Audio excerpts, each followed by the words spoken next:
2002, the first group of guys from 7th group come back and they go, hey man, that stuff you taught me saved my life. That set the hook for Warhawk Tactical. I knew at that point, hey, when I retired, this is my passion. This is my drive. People don't see the benefits of the dogs, but I'm here to tell you today, I am alive on numerous different occasions because of those dogs. So living a life of legacy is not so much about me, but what am I doing for others?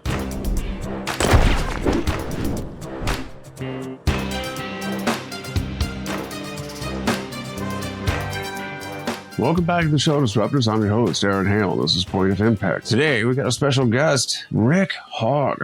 Rick, Boss Hogg, is a 29-year combat veteran, special operations warrior, and canine handler. And he's here to share some of his experiences working with man's best friend as a teammate in high-stress situations on the battlefield.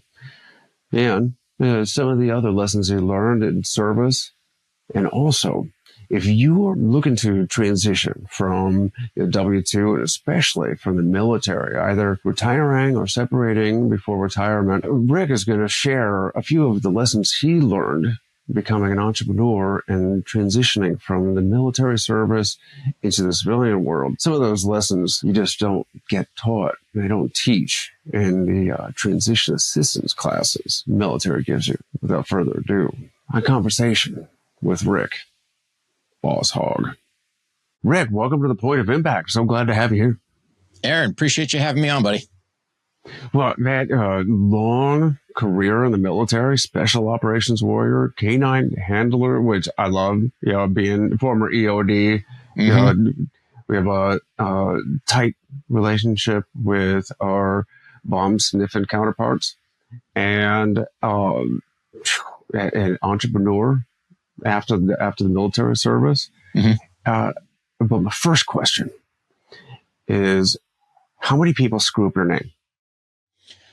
So earlier in life, people were afraid to say hog, but now, I mean, it was funny. When I was in 7th Special Forces group, our group sergeant major, his name was Roach. And people would try to church his name. And it was funny because we're having a conversation one day. People would call him Roche and all these other crazy things. He's like, no, it's Roach. And some people would do that a little bit. Hey, Hogue. No, it's Hog, 2 G's.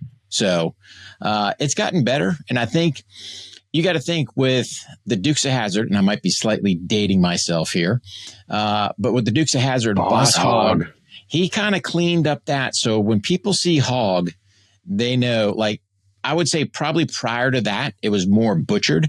But now with Boss Hogg, that's like, I won't say it's as common as it used to be, but yeah. We got no Was issues. that your call sign? Boss Hogg? Was that your call sign? No. So Boss Hogg, I mean, some people remember him, some people don't, depending on, where you're at in time. But, I haven't been called Boss Hogg probably, when was that, 70s, 80s time frame? Oh, yeah. Then after that, it kind of faded off. That's what I grew up on. Yeah. So I totally know what you're talking about. That was just some good entertainment, right? There was no politics injected, no hidden agendas, just the Duke boys trying to outrun the cops and have a good old time. Nobody balked at the General Lee. That was their heritage from the South. And it was just, it seemed like things were a lot cleaner entertainment wise. And this day and age, man, there's too much in-doc going on. People got hidden agendas, and it's like, dude, I'm just here for the entertainment, right? I don't need your indoctrination to whatever you're trying to sell me on. Just put out some good entertainment. So you look at the time, it was Dukes of Hazzard, Magnum PI, the A-Team. There was no hidden agendas, right? Now, I'll give Magnum PI There's this. so much science behind it. Well, they hit a little bit. Like, they started putting their toes in the old PTSD water a little bit, but it wasn't hard in there. And if you really didn't know what was going on, they kind of rolled it in the show. But let's get back in my opinion, just some good entertainment. There's talk about Scrubs reboot, which nothing like the 80s TV shows, but that was a great comedy. Mm-hmm. I don't know if they're going to be able to recapture the magic, I guess, of the original Scrubs. No, the originals, I'll put it to like Magnum PI, for example. So they try to do that here recently. It wasn't the same. I mean, when you kind of get, for those of us that know, you can't just swap out Tom Selleck and you throw another Magnum in there and Higgins is Higgins. It's hard to do kind of, those reboots of those shows. I think, hey, man, once they're done, they're done. If you want to have some type of offshoot similar thereof and let it be its own thing. But yeah, It's just interesting. I don't know. It's as though they've given up on just rewriting the same stories into a different show.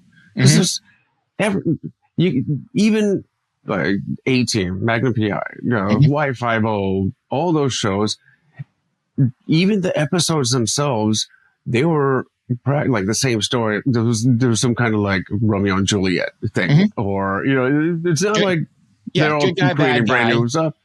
But there was only one Magnum. Mm-hmm. There's only one Hannibal. Colonel Hannibal. There's just one. Yep. There's only one Dano. Why are you trying to change the old characters? Why don't you just make a new character why are you trying to like rewrite the history? Maybe they were going on a tangent there. I am interested in learning a little bit more about the special operations and canine handling and the special relationship that I'm sure you built with your dogs. But how did you get into that, by the way? I mean, you served for 29 years? 29 years, yeah. So actually, I got voluntold. I had seen the dogs earlier in GWAT. I saw the benefits thereof. And kind of got voluntold to do it and really didn't want to. But man, once you get that beast, you're kind of like an independent agent out there, right? So I'm still working with the same guys. I know the playbook. But now I'm bringing the biggest combat multiplier to the battlefield. So you sit there and you put hours and hours and hours into not only training the dog, train yourself as a team.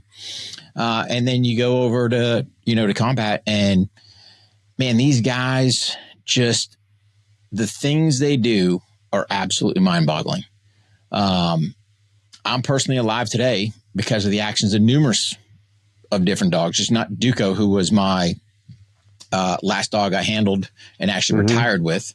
But I saw the benefit early on in the GWAT with the dogs. And the problem is when you look at typically the U.S. military working dogs, their ebbs and flows. So it's like they spike for conflict. Conflict kind of goes away, and then that capability goes away with it. If you look at, pretty much from World War II on, we do a big spike in dogs. At that time, we didn't have Lackland producing dogs down there, so you're asking civilians, hey, give up your dogs for the war effort, which they did. Some got returned, some didn't. You repeat the same thing for Korea, for Vietnam.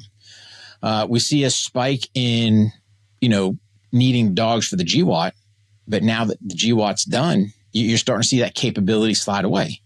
So God forbid something happens again, the military is going to be right back in that same boat trying to get these dogs again, because you got to think the GWAT forced the military to get some dogs they normally didn't have. Look at your specialized search dogs, right? That became a big ramp, being able to detect these IEDs and explosives out there on the battlefield.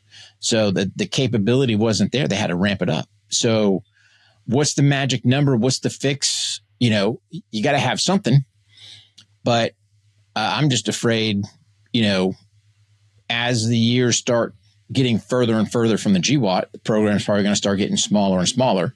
Of course, with Doge and cuts and everything else, people don't see the benefits of the dogs. But I'm here to tell you today, I am alive on numerous different occasions because of those dogs.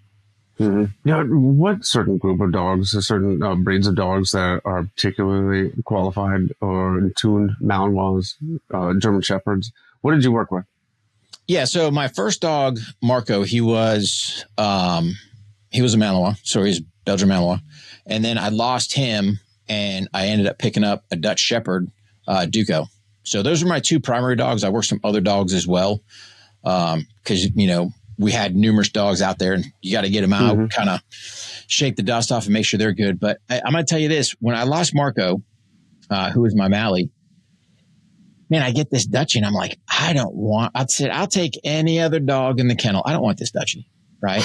How wrong I was. Duco ended up being kind of the gold standard. That dog, super social, but man, when it was time to bring it, he could just absolutely wreck a man. So totally proved me wrong. I tell you this, if I could put that dog in some type of replicator and just mass produce him, he was that good. He was just, he wasn't without his issues. Don't get me wrong. They all got some kind of issues, but man, they were minimal compared to some of the dogs, I've been with, but he was just absolute gold standard, absolute just beast in the battlefield. Mm-hmm. I know Malinois and German Shepherds, they're literally bred for working. Mm-hmm. And it's almost compulsive. I had a guide dog, a German Shepherd guide dog, and she needed to work, and they've got to have a certain ball drive for training, right? Yep. Was that part of this personality type that you thought was so great? Yeah. So, all the dogs kind of go through some type of selection process because, again, if you have a dog that's not going to hunt, he's not going to do you any good. But with Duke, it was, he was on one side a super drivey dog. On the other side, he was a super lazy dog. If he had his druthers to take an arm bite or a leg bite, if the leg's there, he's going to take the leg. Why? Because he doesn't have to jump up. But that didn't make him any less. Like you said, the dogs, they've got that drive. They want to work. And a lot of people go out, they watch a movie like Dog or something like that. And they're, I need to get me, Belgian Malinois and get him to the house. But they're not working the dog. And then they come home and they're missing a couch. They're missing a wall. And they're shocked going, what happened? You're not doing anything with this dog. You're leaving him in a kennel, 8-10 hours a day. Of course, if you leave him out or he just busts out, right? Because some people use those plastic kennels and them dogs, they'll eat through that thing. And then next thing you know, they're just on a rampage through the house. And these people come home and they're shocked. They're like, my God, what happened? Well, you're not working your dog. So people have to understand if you're going to get a working dog breed, you have to have the time to put into that dog and work them, throw the ball, go for runs, do the thing, work that obedience piece of them because they can be either a super train wreck or they can be very obedient. I'll give you a prime example. I was down in Florida doing some law enforcement canine training. And this one old girl, she had probably a buck plus shepherd. This 100-pound dog, right? Big German Shepherd. And I'm watching this dog just drag this poor girl around. She was a small girl, right? Out at full lead, just dragging her around. I'm like, what are we doing? Oh, he's just like in free search mode or something. I don't even know what that is, but I know there's no obedience in there. He's just dragging you around, taking you for a ride. So, these owners that get these working dogs, you have to have some type of routine in there to work them. Or if not, you're going to have disaster. So if you kind of look at some of the pounds, why are all these working dogs in the pounds? Because people make some bad choices, don't look at their lifestyle. And then they're sitting there with no other option going, yeah, I'm just going to get rid of the dog. And they go turn them into the pound. I was in the Florida Panhandle, not far from Eglin. Okay. I know you were 7th group, right? Mm-hmm. Yep. Yeah. So you're familiar. Yeah. And there were days, definitely in the summers, where I did not want to go outside.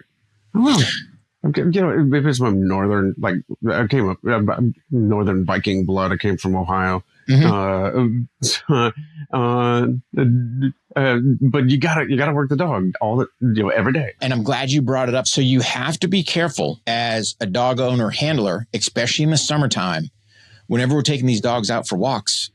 If you're going to take him, down the street or whatever, I always tell people, hey man, put your hand on the asphalt. If you can't set your hand on that asphalt and let it stay, then it's probably too hot for your dog's paws. Eventually you're going to end up burning them. And we've seen, paw burns before just because people are out walking the dog and the pavement's scorching. But then here's the other thing. The nice thing when you're walking the dog, especially if you're doing asphalt, concrete, something like that, now as they're walking, they're naturally kind of trimming those nails or keeping them down to a manageable point. We both hated trimming nails. Mm-hmm. Terrified me and her. Yeah. The other thing I remember about that was that you will never, ever, in any other aspect of my life, hear me talking like that, like I did to my dog. Do the happy dance and high pitched good dogs, like when she'd actually get find which I told her to look for, right? Go find the curb, go find the elevator, follow that person, and then we would do it like, yay! But I never put my voice in that kind of pitch, except talking to that dog. Yeah, but that's kind of what drives them, right? They're looking for that almost over the top praise, where you're really driving the point home. You can go, yeah, good boy, good girl, okay. But if you're like, yeah, brav, es ist un super Hund, yeah, you can get all stupid, right? And they're like, hey, he's excited, I'm excited. Okay, we'll keep doing that. You're just reinforcing that good behavior. The bond that you start building with these guys. I mean, Duke was part of me, right? He was an extension of me on the battlefield. And then unfortunately, when you lose him, dude, it's like part of your soul gone. It's like part of you's missing. So we ended up, in November 2020, getting diagnosed with osteosarcoma. So we opted for a right rear leg amputation and then 4 rounds of chemotherapy. I remember the day we got him back after he got that amputation. And even at that point, man, I felt part of me was gone because now he's missing, one of his legs. And I'm like, now I got him, right? He's physically there. He's still alive. But man, it's like you feel part of you's missing. And then, dude, when I lost him July 5th, 2021, God, that was an absolute, still is a gut punch, right? I don't know that I'll ever recoup from that. Now, there was some positive that came of it, right? So you have to look at, when God throws adversity your way, you got to sit there and go, all right, what are you trying to tell me, show me, whatever the case may be. And in my case, we ended up partnering with a 501c3 nonprofit called Scott's Wish. And Scott's Wish is all volunteer. And then in turn, we were able to get the In Honor of Duco project underneath that, where our mission statement is to never let another SOF canine handler make a medical decision about their partner based on their finances. So when Duke was diagnosed with osteosarcoma, I'm sitting there potentially looking at a $15,000 bill. Hey, man, we can save your dog, add longevity, whatever word they told me, about $15,000. So if we weren't in the place, what do?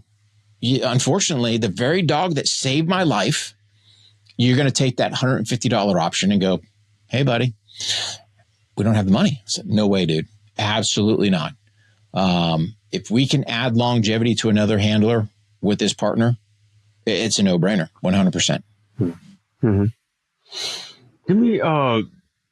Maybe you can qualify or confirm a rumor. Maybe it's not a rumor. Something I heard, and maybe it's just the Army, maybe it's across all canine handlers. But the dogs are given a rank higher than that of the handler. Mm-hmm. Is that true? Theoretically, yes. Officially, no. Because if that was the case, then if they actually had a military rank and were, no kidding, truly U.S. service members, would they not be eligible for awards? So the awards that some guys give their dogs, right, they're kind of that unofficial. The Department of War, which used to be the Department of Defense, but they don't recognize that. So it's kind of that unofficial lineage passed down, if you want to say, so that now it just kind of puts the handler and the canine in check, right? Not that the dog's going to talk to me and give me orders, right? But just it's that respect deal. So he kind of outranks you, if that makes sense. Mm-hmm. Yeah. Gotcha. So what were these working dogs trained to do? I know there's explosive specific dogs, but when you were training these dogs and you were doing special operations missions, what kind of skills did your dog have? So basically they're dual purpose. So explosive detection, and then if you want to say human apprehension. So that could come in a bunch of different forms, right? It could be where you've got an individual that has gone off the target area or the target building, maybe into like a wooded palm grove style place. And now we're trying to run an area search where you have to understand that dog's nose is his biggest asset. So he's going to pick up odor way better than you are. So part of my job was to go, how can I position this dog in a way to use his nose the best? So let's just say we're going after somebody that squirted off the target building.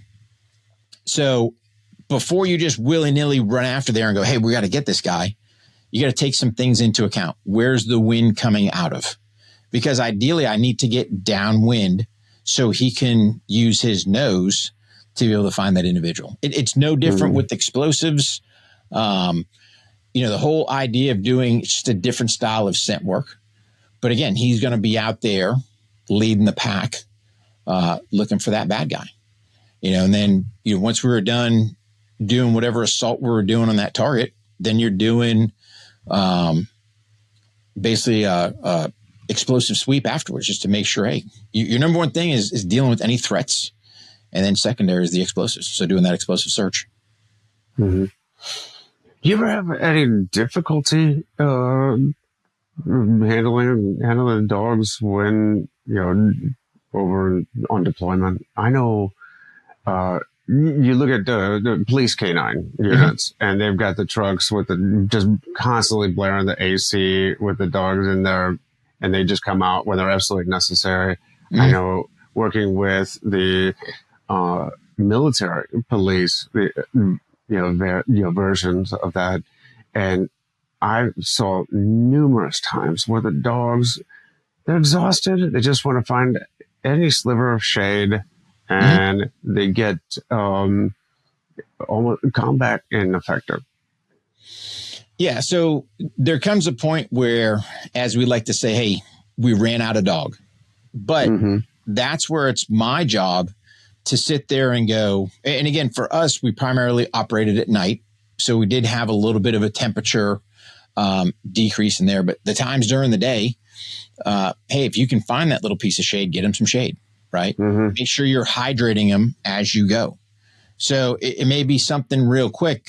One thing I did, I basically took an old MRE bag because it would fold down nice. It was kind of probably cut to about a quarter size. Hey, I could dump some quick water in there, give him just, a drink as we go, just to kind of keep him hydrated as we go. But the dog is just like us, man. There comes a certain point that he's relying on that handler. So versus me, if I'm thirsty, I just take me a drink, right? Well, I got to make sure that I'm paying attention to him, hydrating him as well as we go. But there comes a certain point where it's like, hey, man, we're out of dog. He needs a break, got to cool off, dunk him in some water, whatever the case may be. but he needs a little bit to kind of get his composure back. We were pretty good because, part of the whole thing was conditioning these dogs as well. So you need to get them acclimatized to the weather, get them out there in good physical shape. And there were sometimes, hey, you just ran long missions, especially if it started rolling in the daylight, man. You start kind of losing that dog. Just got to be aware of it. When did you finally retire? And which dog did you retire with? Yeah, so I retired in 2017, and I retired with Duco. So Duco was my second primary dog that I handled. Yep. And one thing with that, Aaron, right? A lot of people don't realize this. So up until 2000, the military just used to euthanize military working dogs at the end of their service. There was no adoption style program. So, Bill Clinton signed into law that military working dogs were no longer going to be euthanized. So the handlers had the first option, to get the dogs. But yeah, we used to just sit there and go, hey, thanks for your service. Here's the blue juice. Off you go. So luckily I happened to be a recipient of that when it was time to retire. Yep.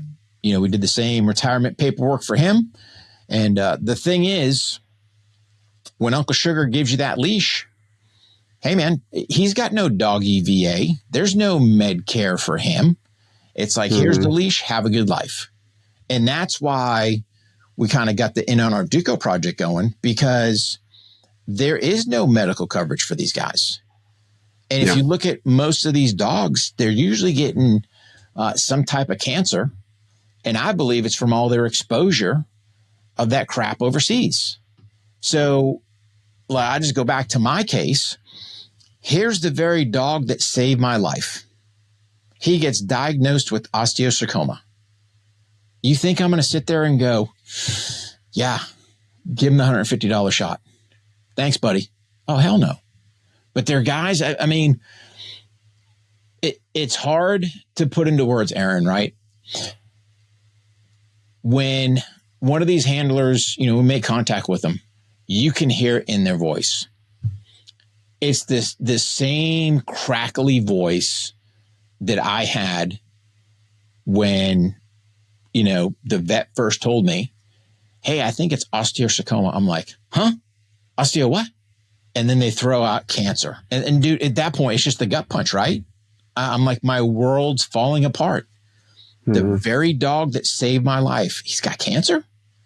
Now, truth be told, we got the right rear leg amputation, the 4 rounds of chemo. I'm like, Duke's going to live forever, man. This dog's an absolute beast.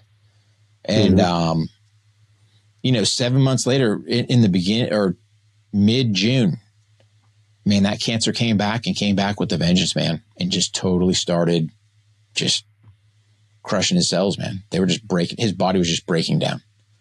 And we had to sit there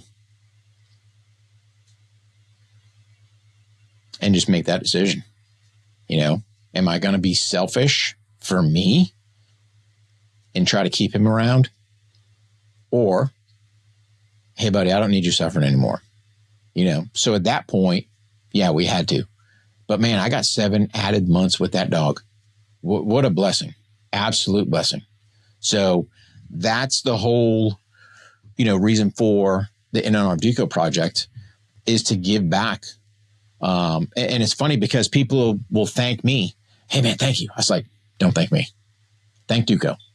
If it wasn't for me losing Duco, the In on Our Duco project would have never been born. Right. So let's say he passed naturally. I don't know that I would have done that. I don't know that I would have been so passionate about trying to get up with the all volunteer nonprofit to help dogs. So I put everything back. It's strange how, God put suffering in your life, and 100% it was suffering. It still is suffering, right? But the end state, us helping these dogs, I mean, you don't understand, the blessing to those guys, and then just the relief in their voice. Oh man, you can take care of them. I did not want to become one of those disabled veterans that just sat on the couch feeling sorry for himself. I've always loved being creative. My creative spark was in the kitchen. I loved making others happy with the food I've made. And with this business, I can share that with so many more people. Order now at eodfudge.com. I've never been, canine handler, never had a working dog myself in the service, but I can certainly add two and two together. I mean, this goes way beyond family pet type of thing. We have our teammates, right? Brothers and sisters in arms, humans, and the connection, that bond that's formed among us. That's one thing.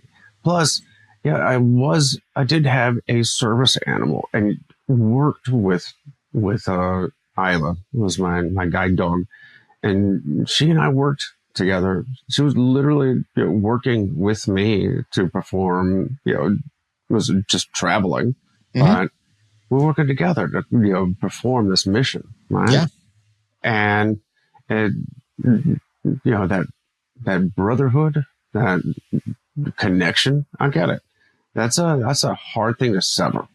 And when one is hurt, the other is certainly hurt too. Oh yeah. Totally. I get that. After retirement, when did you decide to become an entrepreneur, start Warhawk Tactical? And where did that come from? Yeah. So Warhawk Tactical was actually born in 2002. So I'll let you do the math but you retired in 17. So beginning the end of the 90s into the early 2000s, in the Special Forces community, especially 7 Special Forces group, there was a push for a program called the Special Forces Advanced Urban Combat Course. And I was just one of those original instructors there. We didn't know that we were training guys up for war. So long story short, 2002, the first group of guys from 7th group come back and they go, hey man, that stuff you taught me saved my life. That set the hook for Warhawk Tactical. I knew at that point, hey, when I retired, this is my passion. This is my drive. This is my why. I will run a firearms training company. Now, obviously the GWAT in there, which is fine because that gives you, experience based to what we're doing. But I did not do the best job setting myself up for success while I was in, knowing that I'm going to go be an entrepreneur and run a business when I get out. We all kind of think, oh yeah, man, I'll figure this out. I'll get it worked out. There's so much more to running a business. And I'm here to tell you the ACAP or Soldier for Life or whatever the program's called now, like I went to the Boots to Business class and that thing was absolute garbage. Their biggest thing is, well, yeah, go to SBA and get you a small business loan. I don't need money, right? But nobody told me anything about, hey, man, get your website hooked up. How do you get registered with USPTO, U.S. Patent and Trademark? Hey, you're looking for your trademark. Are you looking for a patent? All the things that it takes to build a business. We had zero social, and I'm not a super fan, and I'll get back to the social piece here in a second. We're not a super fan of it, but social is kind of one of those necessary evils. Nothing on that, right? So everything, name your business. So we actually had to do a rebranding because I was actually incorporated with the state of North Carolina back in 1998. So I was also teaching North Carolina concealed carry. And it was funny because I was talking to a buddy of mine and he was already out, knew I was getting ready to get out. And we're kind of chatting some business stuff. And he heard the name of my old business and he's like, dude, that sucks. I'm like, what do you mean, man? I think it's the greatest thing ever. He's like, no. He's like, where's your name? It's like your name's your brand. And again, looking at the firearms industry, why is Colt Colt? Daniel Defense, Glock, Smith & Wesson, right? We can go on and on. There's people's names. And it got me thinking. I said, okay, how do we plug the name Hogg in? So we kind of go, all right, hey, playing off of the old A10 Warthog, we'll do the Warhawk, and then Tactical just kind of blends it in with the Firearms K9 and Tactical training that we do. Because you got to think, I could have been blogging then. I could have been working on my website. I could have been building that email list. Okay, these are all organic things to me as the entrepreneur. Fast forward with the social side, and I caution guys, right? And I've talked to some veteran entrepreneurs out there who all their eggs are sitting in the Instagram basket. And I'm like, dude, that is absolute poison. Because here's what happened with us. 2 years back, couple thousand posts. I think we had 56,000 followers on Instagram. Instagram decides to deactivate us. All our business DMs that we had going on there, gone. Like you can't go back and extrapolate. What was that dude's number? What was his email? Like if you don't capture that now, you're done. So I just caution people, like that's why we're not, even though we were able to get the Warhawk Tactical handle back, and that was just because of a backside Instagram meta issue. Yeah, we throw some stuff out there. I'm nowhere near as active as I was on the meta platforms after that, because it was a horrible return on investment for my time. So my number one most precious commodity, my time, God, how much time did I waste? Sitting there replying to people's comments and doing this and building what you think, is a business page to promote people to go to your website, because I control that. Sign up for our newsletter. Dude, one day you wake up, it's all gone. So it's a tool, but I would caution people how much you put in there. All these platforms they all censor you. So Instagram especially, right? And I got a axe to grind with old Zuckerberg. Dude, I put up a post of my mates that were killed in combat as a remembrance. Violation. Violates our regulatory goods. Maybe he was holding a rifle, right? Me and Duke, our post to him, yeah, because it was taken over in Afghanistan, violation, right? Our law enforcement training would do, violation. So it's all censorship. So I just caution people, you can use it. But now when people reach out, especially on Instagram, hey, they want to start talking business. Hey, man, here's my email.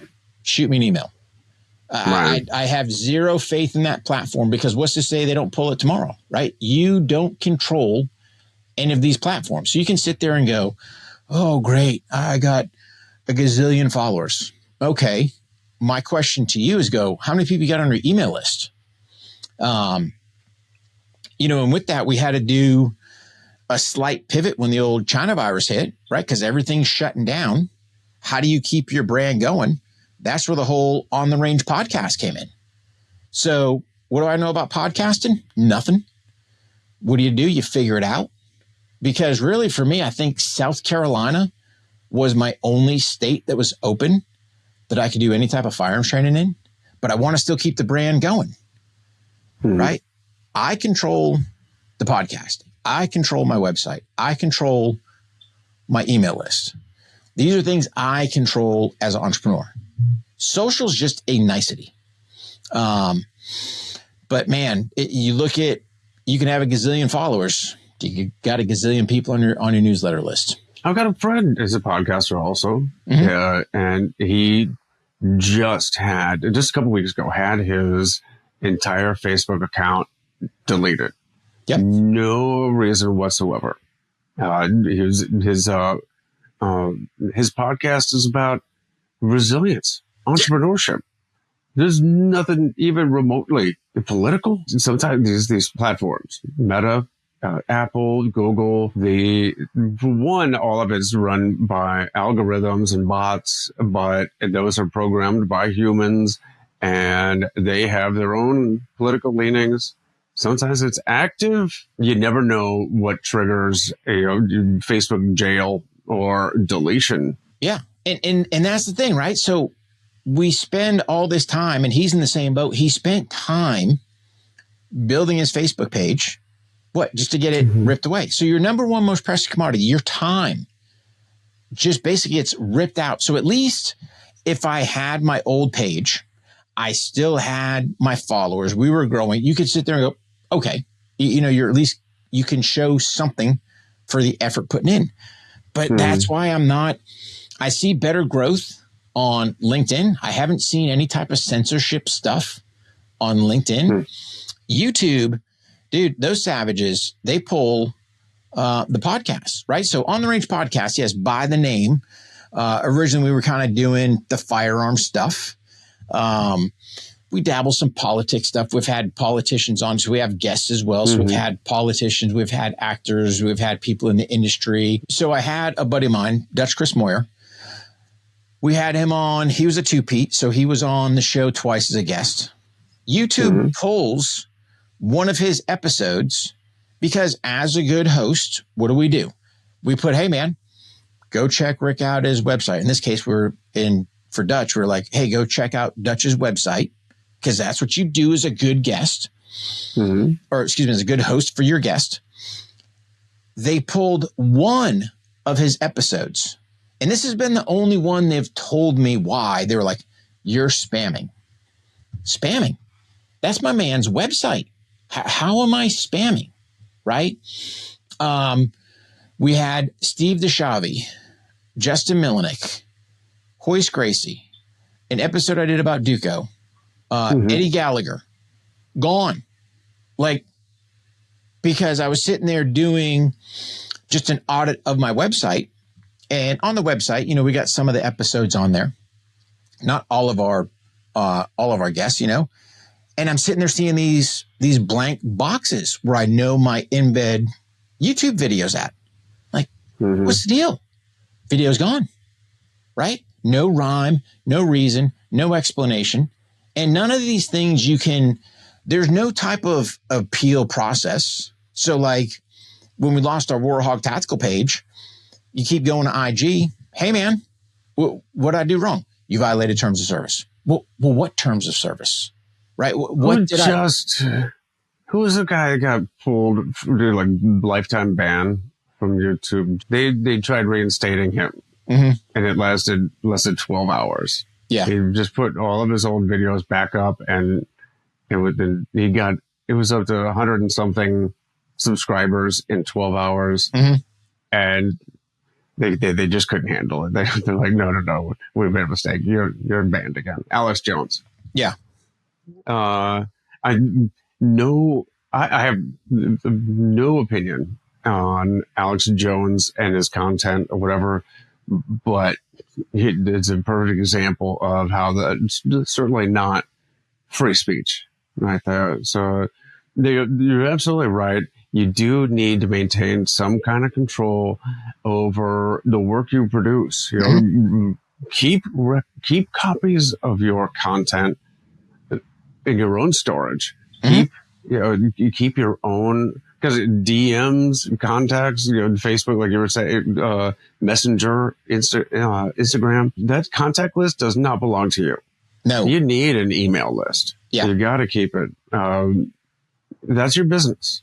Yep. So if you're going to be an entrepreneur, you need to find a way to contact your customers. And while social media might be the primary, you might work, on one or multiple platforms. You don't own that content once it's on there. No. Well, it's not even that. It's just being aware. So if you get that DM, and we all kind of fall into this cycle, companies will still reach out. Hey, man, I'd like to do this. Roger that. Send me an email, at my email address, and then we pick up the conversation from there. because I know conversation, I'm controlling that.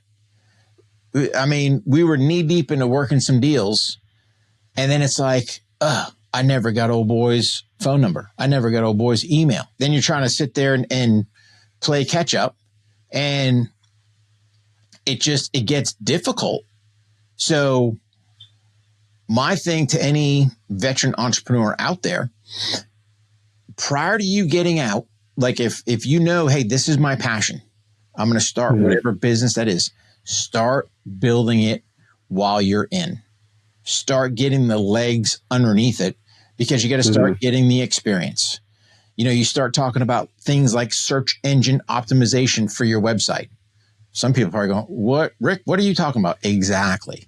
These are key things, right? And that stuff works because we've been seeing it with Warhawk Tactical, where we'll have people reach out and they're basically using our SEO keywords when they're sending that email.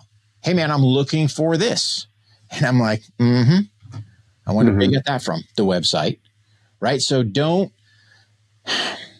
social is a tool to drive people to your website, but you have to put the time and effort in building that website. And in my case, this is my third website provider.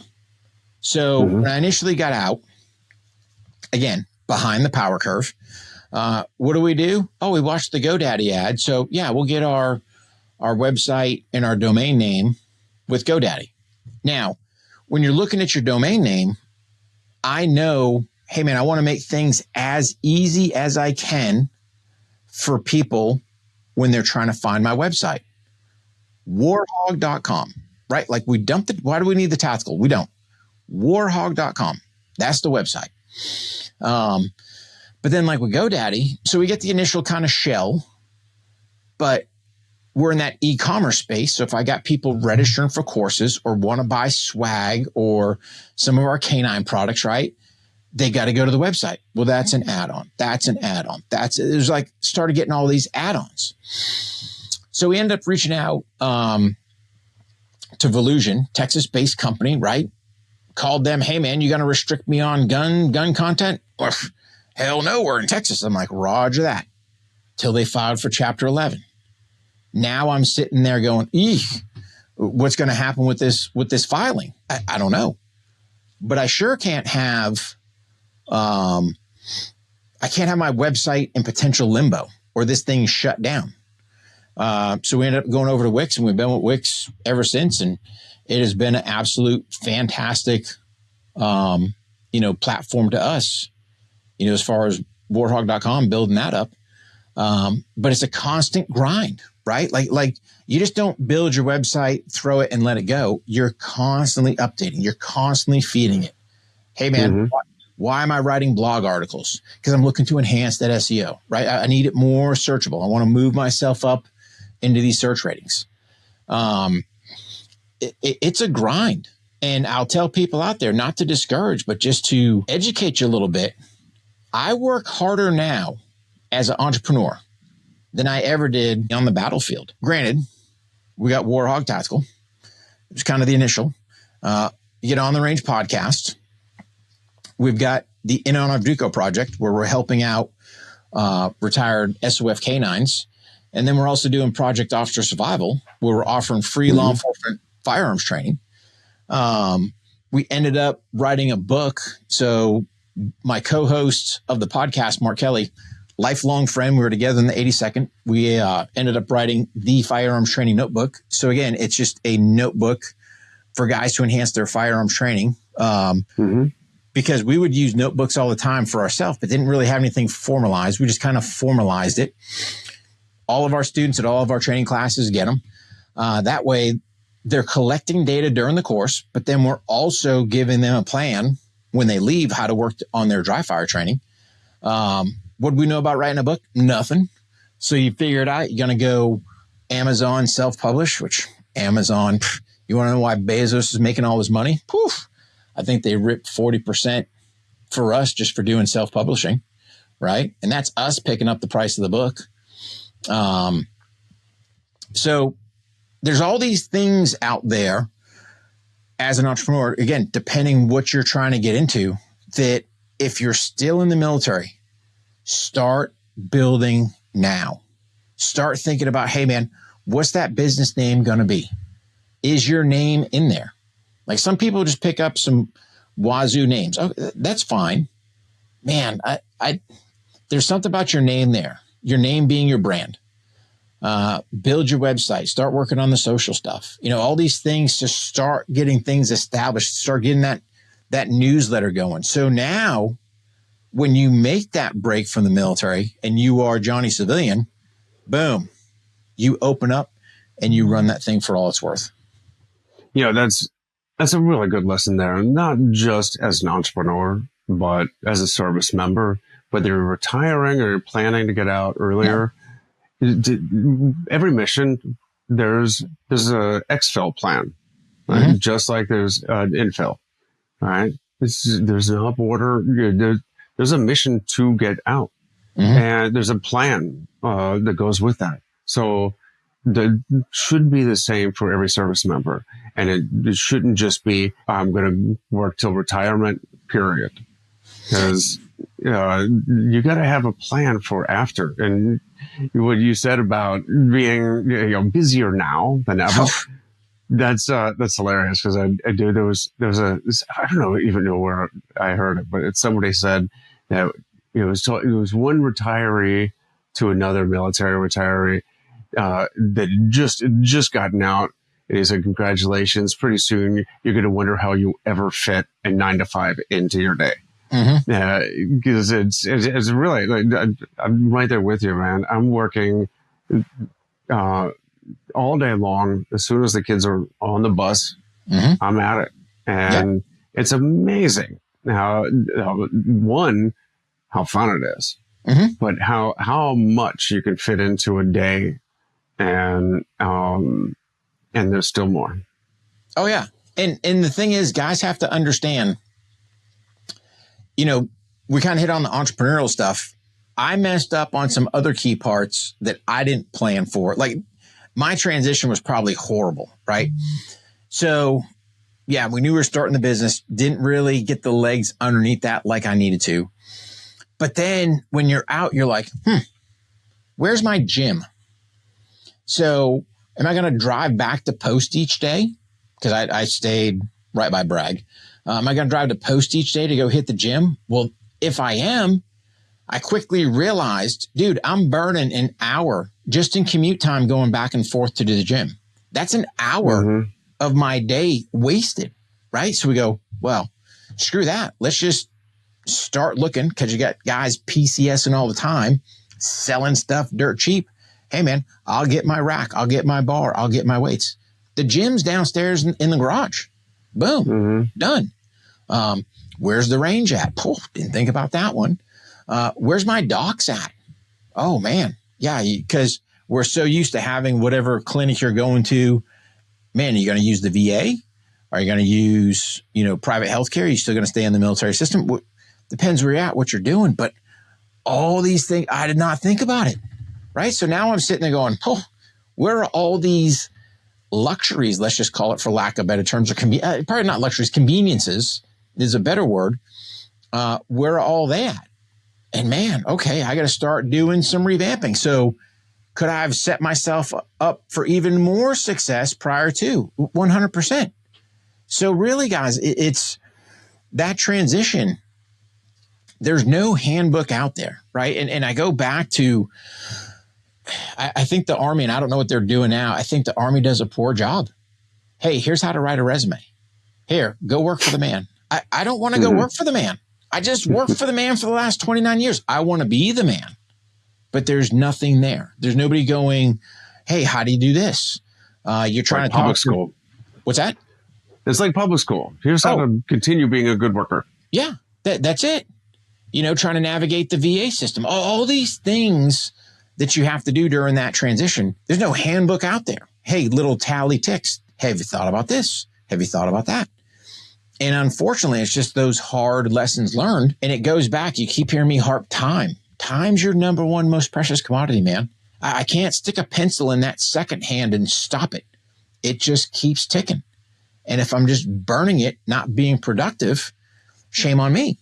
But again, I can't get so focused on my job. I've got to put time back in the family, right? Because I've neglected them, during all the times being deployed and gone, right? So you gotta keep that relationship with the family. There's all kinds of things that guys really need to think about. But I would say this, the biggest thing for guys transitioning, whatever you opt to do, make sure it's your passion. To me, is it really work if I enjoy every single day dealing with this guy for a boss? Yep. I wake up every morning excited. Hey, what are we getting into today? What's on the schedule for today? But man, if you're just getting out of bed, I got to go to work today. Man, that's a crappy place to be.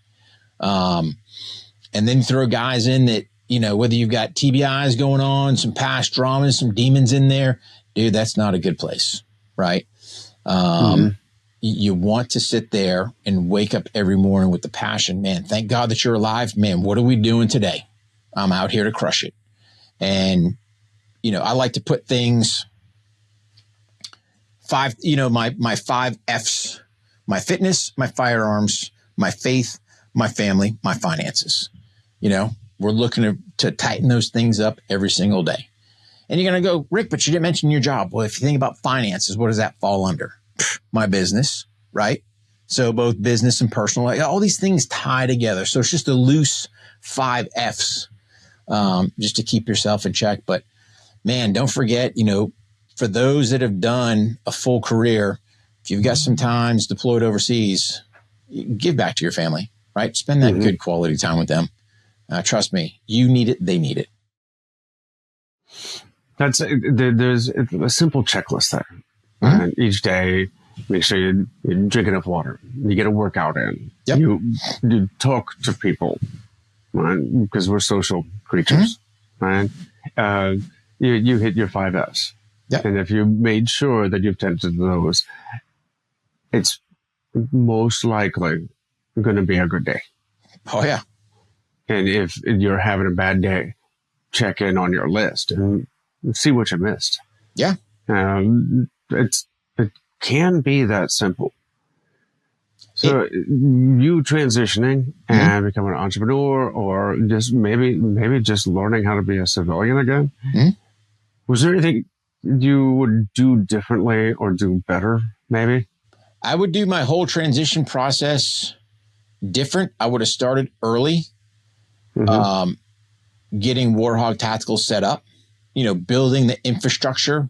I could have done that easily, probably a couple of years out, started getting the legs, started getting smarter about SEO, started getting smarter about the website, start getting people there, right? Start building that, seek some good mentors, right? So I probably didn't get the mentorship like I needed, because I got this covered, right? I'm good to go. Have those plans in place. Hey, what are you looking to do? Right? Like really look forward to, hey, what are the things I need to check off that I'm doing now? How does that transition over when I become a civilian? And then for all of you looking to become an entrepreneur, set some expectation managements. So the civilian world does not execute like the military. So for me, I kind of know Mondays and Fridays, they're a wash as a generality to doing business calls, Zoom meetings, people replying to your emails, right? And I'm sitting there going, why is nobody answering, right? But then you start kind of going, oh, okay, this is just how it is. Now, granted, there's been times where my Fridays have been booked solid.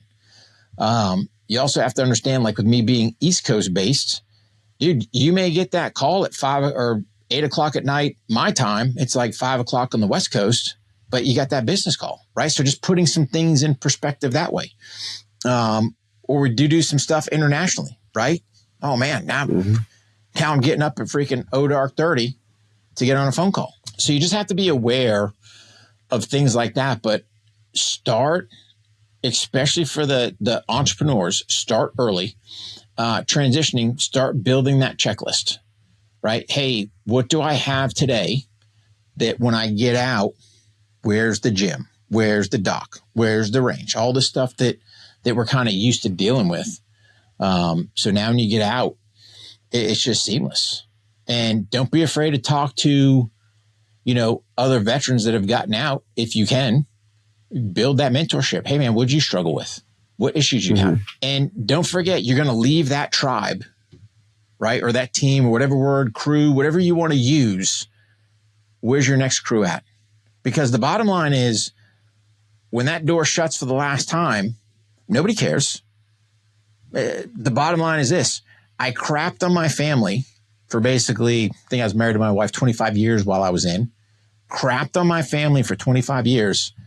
You know who was there when I got out? My family. Right? Don't crap on them.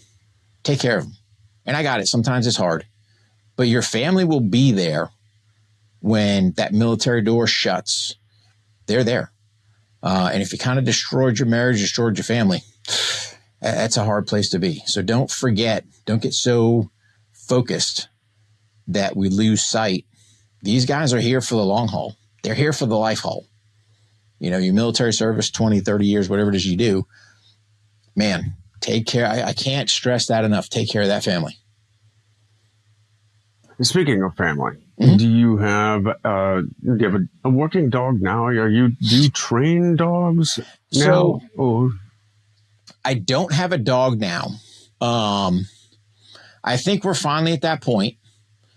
We're probably going to get, another working style dog. I'm telling you, man. A retiree? What's that? A retiree? A retired dog? No, probably, to be honest, probably a puppy. And we'll start puppy up, because if I get a retired dog, how much time am I going to have with him? I'm telling you, man, me losing Duco, that was an absolute gut punch, right? I don't want, I can't say I don't, because, just looking at the numbers, we'll probably outlive that dog. But man, I just don't want that. Well, I don't want it again. It's inevitable, but as much time as I can get. So right. I think if we go with a puppy or a very young dog, would I love to get a retired dog? Yeah, sure. But how much time am I going to have with them? And then, oh, by the way, I get that retired dog. What happens 6 months later? Boom. He's got osteosarcoma, right? Or he's sick, or whatever the case may be. So we've pretty much become their hospice, treatment center. Retired dogs. I don't know how long they'll live afterwards, but you're getting them at the end of their service. Yep. What I was getting at, though, is I read this great book.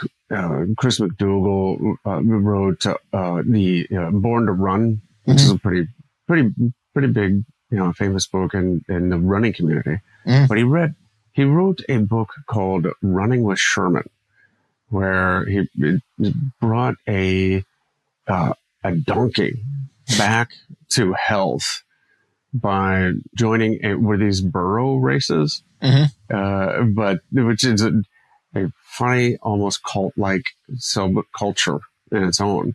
But the book was a lot of, it was really about human physiology and psychology when it comes to interacting with our animal cousins, and how separated we've become from the natural world just in our air-conditioned homes, offices, cars. And I wanted to ask you about what has been your being around dogs, your career. What has that done for you? I kind of look at it this way. When you look at, especially the dogs in combat, right? So here we are bringing war dogs over to theater, but that dog almost brings a sense of normalcy to guys as well in a very chaotic world. And I remember there were guys that were calling back home, getting dog biscuits and peanut butter sent over, and treating the dog. It's hey man, thanks. You got to fatten him up for me, right? That's more weight for me to carry if I got to carry him. But To me, it kind of brings a sense of normalcy, right? And then if you think about it, having this dog is almost like having another child, because that dog is relying on you to be fed, to be groomed, to be watered, to exercise, work obedience, all these things that requires effort. But in mine, Travis Hall has got Second Chance Canine. So he rescues typically males and shepherds, gets them to become service animals for veterans.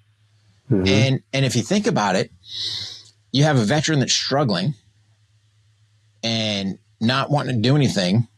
Dude, that dog, I know in a lot of cases, saved a lot of guys' lives just because, dude, I can't get liquored up and black out. Why? Because I got to take this guy out for a bathroom break, right? Or I got to take him out first thing in the morning. It doesn't even have to be for a run, just for a walk. Now, Duco, we finally figured out, I should say he did, man, he used to love to go run, but he would come out of the gate hot and fast. So that first half a mile, he's just at full lead. I was like, cool. And then he starts coming back towards you, coming back. Around mile 3, he's starting to lag backwards. Like, no, dude, you brought this upon yourself. You couldn't pace yourself. We're continuing to go. So I think for a lot of guys, it just brings that routine full circle where it's not all about me. I've got to be cognizant. Hey, man, when was the last time I let him out for a break? Because you don't want to be cleaning up dog crap in the house or him whizzing on something, right? Did I feed him today? Am I feed him in the morning? Am I feed him in the afternoon? Is his water bowl full? Like, I got to sit there and groom him. Like, there's all these responsibilities that comes to it. I think it's just helps guys, just helps people in general, especially if they're in some hard spots. You know, and I go back to the struggling veterans. Hey, man, am I going to sit there and hit the bottle and black out? Or, hey, man, maybe I'm not drinking today so I can take care of my dog. So I just think dogs bring so much value to our lives. You know, in my case, the bond built with Duco, there'll never be another bond. Even I don't care how many more dogs I have in my life, that bond will never be the same. Because like you said, going back, things that happen on the battlefield solidifies bonds, human, animal, that you just can't put into words. Unless you've been there, you don't fully understand it. And I'm super grateful. You know, when I lost Duke, I got all these people, you know, hey man, sorry, yada, yada. But man, it's like part of your soul goes. So, I mean, that's how much of a bond we kind of build with these guys. But to me, it just brings some normalcy, brings some routine into your lives. Yeah. You touched on that, the habits and responsibilities. If you're responsible for another creature, you can't just, I mean, if it was just, you could let yourself down pretty easy. Sure. If you decide you just want to sleep in, yep, and you just don't feel like doing anything today, you can do that when it's just you. But when you're responsible for another living creature, you know, another living being, you get up, you go take care of business, right? And while you're at it, you keep yourself moving. Yeah. So it's for that aspect, you know, having a dog is good for you. Then there's also literally neurochemicals that fire off each time you come in contact with man's best friend. There's antidepressive chemicals going on in there when you're actually, I think it's with almost any animal, but I just read either this morning or yesterday about how it's the same for dogs. Dogs sense the master's smell is imprinted on the brain, and it immediately triggers an area of the brain, and it just fires it up. And it's when they smell especially their primary, right? The alpha. It's like a reward center in their brain. They are literally, when they get excited to see you, they are literally feeling love. They're feeling that excitement. That sense, that smell goes right to their brain. Yeah. So they are programmed to love you, and they, and in return, you get that reflected. So it's healthy all around. 100%. Well, I think that's a great place to transition into the final segment. Yeah. This is the countdown to impact. There's 3 books, 2 quotes, and 1 person who have all made an impact in your life. 3 books. Number 1 is going to be the Bible. And if you haven't read it, get one of these 365 reading plans. Truth be told, when you get in the book of Deuteronomy, prepare yourself, right? That's a tough read. But the rest of them, man, Bible by far, get in there and get some type of daily reading habit with that and knock it out in 365. Right. And then what you'll find yourself going back there. Second one, I'm going to blow the name, but it was one of John Maxwell's leadership books. And I don't remember the title of the book, but just looking at kind of, what's that? He's got a few books that are really good. And I don't remember what the name of that one was, but he'll break things down, and John Maxwell's good stuff. If you're still in, right, just to help you kind of build a better team if you've got some type of leaders and you're in the military. And then probably my last one is I'm into military history, and I learned a lot reading Special Forces Det A Berlin. So it was about the detachment over in Berlin, kind of Cold War era. Just because of my history, nerd stuff. So I love military history books. So kind of that's my rounding. Hey, there's my faith. I've got some leadership in there, and then just getting all that military history. 2 quotes. One quote would be our mantra, which is be 1% better every single day. And that just drives somebody, hey man, you don't have to knock it all out today. But incrementally, man, just take 1 bite and make yourself that 1% better every single day. The other one, I don't know where the quote comes from, but be the reason why the devil is nervous today. So again, kind of goes back to your, faith-based, you kind of threw that out there. But if we're doing the right things, got a good relationship with God, be a good person, right? So one of the things we do on the Range podcast is when I do my accountability check, what's kind of your act of kindness? So because we got to go to the post office sometimes to do our fulfillment, dude, the post office is the easiest, right? Just hold the door open for somebody. If you're going to a store and you're checking out, ask that person how they're doing. They tell you, okay. Okay's not good, right? Well, what's going on? What's up? People ask me, hey man, how you doing? I'm doing great. So just start that dialogue, man. It might help their bad day. And then person, I'm going to go back to faith-based and go, God, you got God in your life? Dude, there's nothing you can't get done. Now, he may put some adversities in there to draw you closer back to him. But dude, at the end of the day, it would be God. Excellent. My mantra is good enough for government work. Thank you. We'll put those books on the show notes. And this leads us to the final 2 questions. One is, what does living a life of legacy mean to you? Yeah, so living a life of legacy is not so much about me, but what am I doing for others? So if you look at whether it's, can I help one other veteran get better at their job?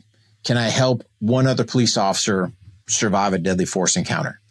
Can I inspire another viewer, listener of the show to do something for themselves. So to me, the legacy isn't about me necessarily or my name.